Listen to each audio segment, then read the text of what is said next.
د پاکستاني پوځ له اخطار وروسته پکتیکا کې ډرون برید شوی دا چې یو چا باندې شوی څومره تلفات یې اړولي نو جزئیات همدلته وګورئ او چینل هم سبسکرایب کړئ.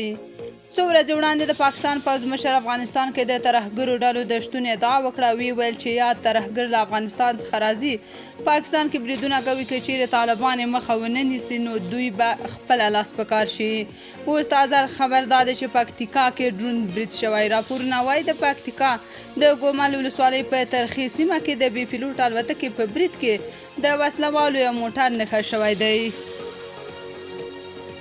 د قبایلي چارو خبریال الوزي لیکلي چې په دې برید کې تر اوسه د تحریک طالبان پاکستان اړوند 8 وسلوالو د وژل کېدو پخلی شوی دی. هغه وایي د لومړنیو معلوماتو له مخې د قمندان هارون مشهور په زرار کنډاپور کسان پکې نښه شوي دي. د پاکستان استخباراتو اړوند رسنیو هم یاد برید منلی او ویډیو یې نشر کړې ده.